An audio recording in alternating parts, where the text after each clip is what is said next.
बिस्मिल्लाहिर्रहमानिर्रहीम। अस्सलाम वालेकुम स्टूडेंट्स। चलें आज स्टूडेंट्स क्वेश्चन नंबर हम 15 सॉल्व करने जा रहे हैं। ये 19.1 का एक्सरसाइज का लास्ट क्वेश्चन है।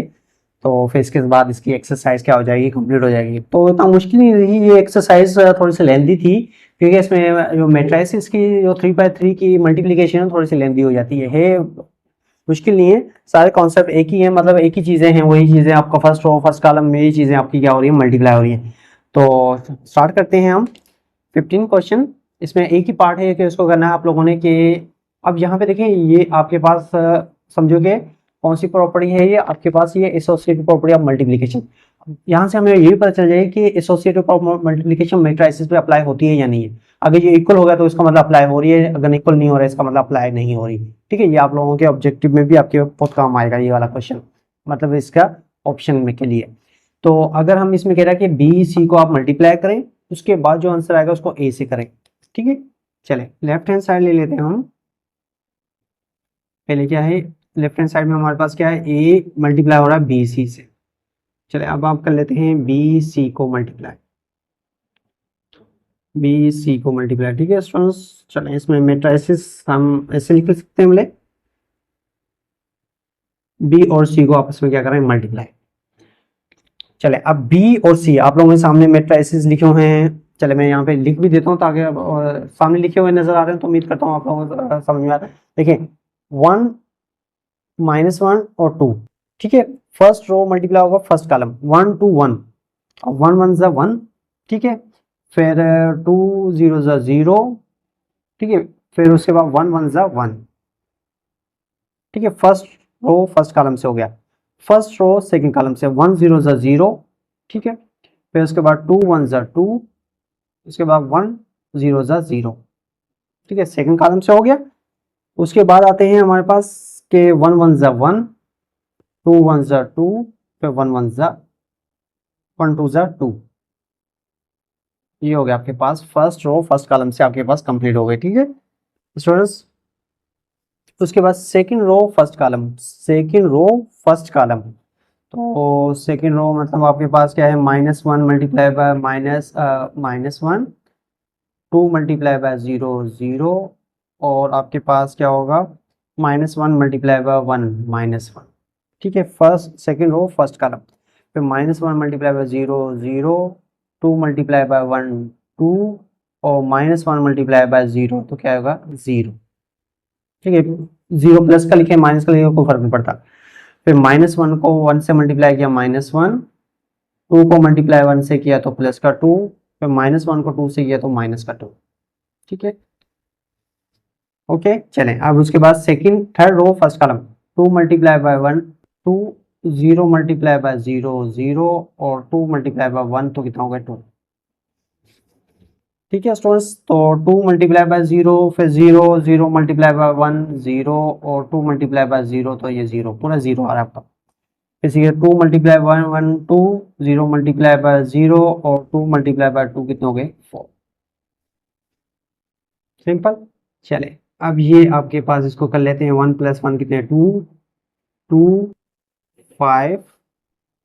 ठीक है, -1 कितने हो गए -2, फिर 2 + 1 -2 ये कैंसिल हो गया, बाकी बचा -1 4 0, और ये हो गया 6।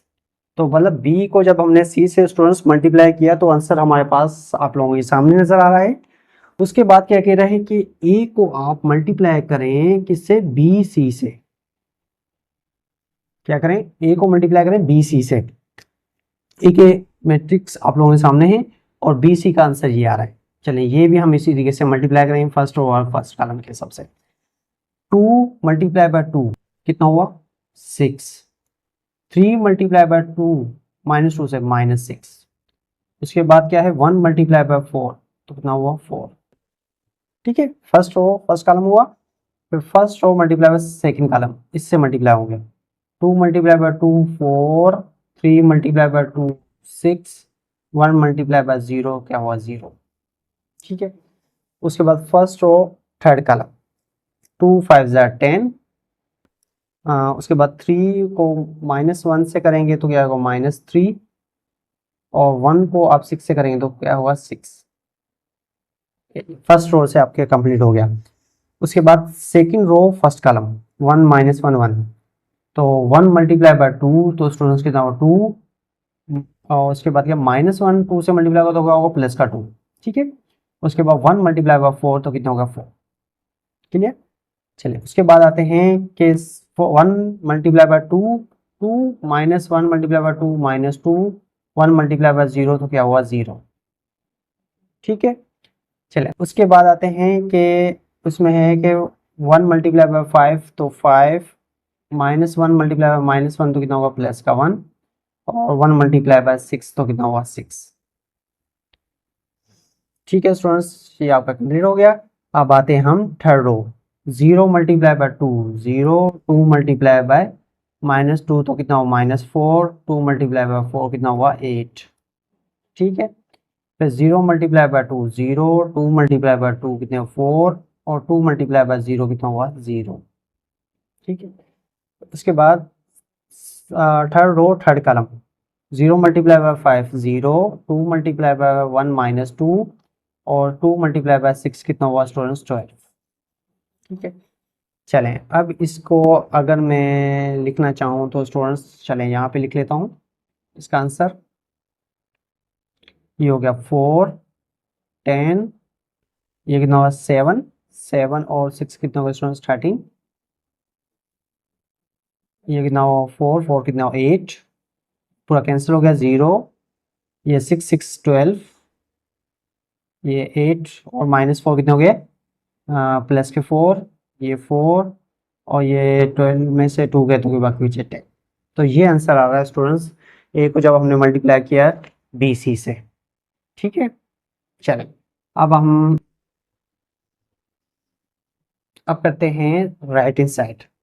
अब राइट हैंड साइड क्या है स्टूडेंट्स, राइट हैंड साइड है हमारे पास के ए बी को मल्टीप्लाई करें, जो आंसर आएगा उसको सी से करें, ठीक है। चलो मैं ए को बी के से यहाँ पे स्पेस जितना है उतना तो कर लेता हूँ, फिर उसके बाद जो आंसर आएगा उसको सी से कर लेते हैं, ए बी, ठीक है। मैट्रिक्स आप लोगों के सामने गिवन है, दोनों मैट्रिक्स ए और बी गिवन है। तो A 2 multiply by 1 2, 3 multiply by -1 3, 1 multiply by 2 plus 2, ठीक है। फर्स्ट रो फर्स्ट कॉलम हो गया, first row second column, 2 multiply by 2 4, उसके बाद 3 मल्टीप्लाई बाय 2 6, फिर उसके बाद 1 मल्टीप्लाई बाय 0 क्या हुआ 0, ठीक है। चलें उसके बाद आता है कि आपका third row multiply first row multiply third column, 2 multiply by 1 3 multiply by -3, और 1 मल्टीप्लाई बाय 2 कितना हुआ 2, ये आपका हो गया फर्स्ट रो कंप्लीट, ठीक है। उसके बाद सेकंड रो क्या है 1 -1 1, 1 multiply by 1 1, -1 multiply by 1 plus का 1, और उसके बाद क्या है 1 मल्टीप्लाई बाय 2 तो कितना होगा प्लस का 2, ठीक है। ए और बी को हम आपस में क्या कर रहे हैं मल्टीप्लाई कर रहे हैं। तो उसके बाद आते हैं हम हमारे पास है कि नेक्स्ट में क्या है स्टूडेंट्स के 1 मल्टीप्लाई बाय 2 2, -1 मल्टीप्लाई बाय 2 -2, और 1 मल्टीप्लाई बाय 0 तो क्या होगा 0, ठीक है। उसके बाद 1 मल्टीप्लाई बाय 1 1, -1 मल्टीप्लाई बाय 1 तो प्लस का 1, और 1 मल्टीप्लाई बाय 2 कितने हो गए प्लस के 2, ठीक है स्टूडेंट्स क्लियर। चलिए अब थर्ड हो गया आ जाते हैं 0 मल्टीप्लाई बाय 1 0, 2 मल्टीप्लाई बाय -1 तो -2, और 2 मल्टीप्लाई बाय 2 कितने हो गए प्लस के 4, उसके बाद 0 मल्टीप्लाई बाय 2 0, 2 मल्टीप्लाई बाय 2 कितने हो गए प्लस के 4, और 2 मल्टीप्लाई बाय 0 कितने होगा 0, उसके बाद 0 मल्टीप्लाई बाय 1 0, 2 मल्टीप्लाई बाय -2 तो -2, और 2 मल्टीप्लाई बाय 2 तो कितने हो गए प्लस के 4, ठीक है स्टूडेंट्स। चले मैं इसको कर लेता हूँ अब प्लस, ये कितने हो गए स्टूडेंट्स -1 और 2 कितने हो गए -1 और 2 कितने हो गए 1, कितने हो गए 10, ये हो गए ये भी -1 और 2 कितने हो गए 1 1 और 1 कितने आपके पास हो गए ये 2 2 2 कितने हो गए 4, ये हो गया आपका 0 1 1 कितने हो गए 4, और ये हो गया 2, और ये हो गया 4, और ये हो गया आपका 2, ठीक है, अब यहाँ तक तो हमने निकाल लिया ए को बी से। उसके बाद कह रहा है ए बी को आप किससे करें, सी से मल्टीप्लाई करें। मतलब अब सी, ये तो हो गया मतलब ए बी, और सी मैट्रिक्स यहाँ पे, सी मैट्रिक्स मैं यहाँ पे लिख लेता हूँ ताकि और मजीद आप लोगों को पता चले कि सी की मैट्रिक्स से कौन से 1 0 1 0 1 0 1 1 और क्या है हमारे पास 2। ठीक है स्टूडेंट, ये वाला मैं आंसर रहने देता हूँ, बाकी आप नोट कर लें इसको, यहाँ से लेके यहाँ तक पहले नोट कर लेंगे। ठीक है, बाकी मैं अब ए बी को अब सी से क्या करने जा रहा हूँ, मल्टीप्लाई करने जा रहा हूँ। तो ये वाला मैं पोर्शन क्या करता हूँ, यहाँ से रेज कर देता हूँ। ठीक है,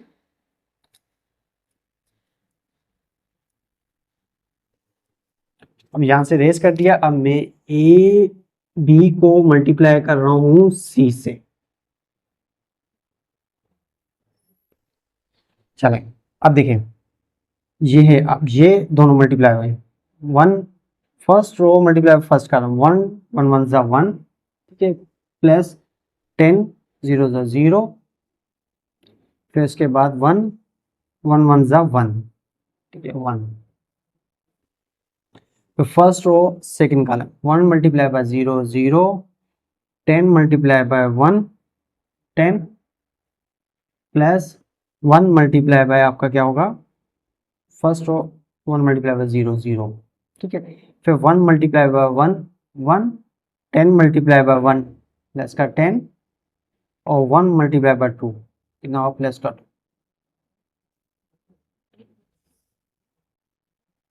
ठीक है स्टूडेंट्स, चलें अब उसके बाद करते हैं हम ए बी को सी से मल्टीप्लाई करें। ए बी आपका ये फर्स्ट, अब सेकंड रो क्या है हमारे पास, second row first column, 4 multiply by 1 4, ठीक है, उसके बाद 0 मल्टीप्लाई बाय 0 0, उसके बाद 4 मल्टीप्लाई बाय क्या है 1, कितना होगा, प्लस का 4। चलें अब 4 मल्टीप्लाई बाय 0 0, 0 मल्टीप्लाई बाय 1 0, और ये 4 मल्टीप्लाई बाय 0 0, ठीक है, उसके बाद 4 मल्टीप्लाई बाय 1 4, 0 मल्टीप्लाई बाय 1 0, और 4 मल्टीप्लाई बाय 2 कितने हो गए 8। ठीक है, सेकेंड रो आपका कंप्लीट हो गया। अब third, 2 multiply by 1 2, 4 multiply by 0 0, और 2 मल्टीप्लाई बाय 1 2, उसके बाद 2 मल्टीप्लाई बाय 0 0, 4 मल्टीप्लाई बाय 1 4, और 2 मल्टीप्लाई बाय 0 क्या हुआ 0। ठीक है, चलें उसके बाद यहाँ पे आता है हमारे पास अब आते हैं 2 मल्टीप्लाई बाय 1 2, ठीक है, 4 मल्टीप्लाई बाय 1 4, और 2 मल्टीप्लाई बाय 2 कितना हो गया हमारे पास 4। ठीक, चलें स्टूडेंट अगर इसकी मैं सम करूँ तो कितना आ रहा है, 1 1 कितना हो गया हमारे पास 2 10 13 8 0 12 4 4 10, और यहाँ पे आंसर क्या आ रहा है स्टूडेंट्स, 10 13 8 0 12 4 4 10। अब यहाँ पे हमसे मतलब कोई मिस्टेक हुई होगी, 2 आ रहा है जबकि यहाँ पे आ रहा है 4। ठीक है, चलें इसको मैं देख लेता हूँ। इसमें हमारे पास देखिए यहाँ पे था ए बी को मतलब इस जगह पे हमारे पास जो मिस्टेक आ रही है, अगर मैं 2 को इस 2 पे करूँगा तो कितने आ जाएंगे 4 4 में से 3 के 1, यहाँ तक तो ये सही आ रहा है। इसको मल्टीप्लाई देख लेते हैं, जब मैंने ए को बी से किया था तो क्या होता, 2 1 2 3 1 3, और 1 2 2। ठीक है, यहाँ तक तो मतलब ये क्या था, सही था। और सी के हमारे पास क्या था यहाँ पे 1। ठीक है, ये तो स्टूडेंट्स मतलब हमारे पास सही आ रहा है। अब यहाँ पे इसमें देखना पड़ेगा, अब हमारे पास क्या था स्टूडेंट्स, हमने क्या किया था, ए को बी से किया मल्टीप्लाई। अब ए को जब बी से मल्टीप्लाई किया तो हमारे पास यहाँ पे जी चेक यहाँ पे आई थी हमारे पास, ये था हमारे पास 2 आ रहा था। ठीक है, तो ये होगा हमारे पास 2। ठीक है स्टूडेंट्स, तो ये हमारे पास इसकी करेक्शन हो गई है। अब देखिए ये दोनों हमारे पास क्या आ रहे हैं आपस में इक्वल आ रहा, 2 10 13 8 0 12 4 4 10। तो ये समझो कि हमारे पास एसोसिएटिव प्रॉपर्टी ऑफ मल्टीप्लिकेशन हमारे पास क्या होता है, अप्लाई होता है। ठीक है ना, तो ये हो गया हमारे पास प्रूफ, यहाँ पे मैं लिख देता हूँ, ये हमारे पास प्रूफ। ठीक है, अब इसके वाले बाकी जो रिमेनिंग रह गया था उसको भी आप नोट कर लें। तो इसी के साथ ही हमारे पास स्टूडेंट्स एक्सरसाइज 19.1 क्या हो गई, कंप्लीट हो गई है। अब नेक्स्ट हमारे पास जो टॉपिक हैं वो सिर्फ इसमें एक ही एक्सरसाइज है, ठीक है। अब वो थोड़ा सा बहुत इंपॉर्टेंट है, थोड़ी सी लेंदी भी है लेकिन बहुत इंपॉर्टेंट है, ठीक है ना, और मुश्किल तो नहीं है, आसानी है। चलें स्टूडेंट्स, तो अपना ख्याल रखिएगा। ओके स्टूडेंट्स, अल्लाह हाफिज़।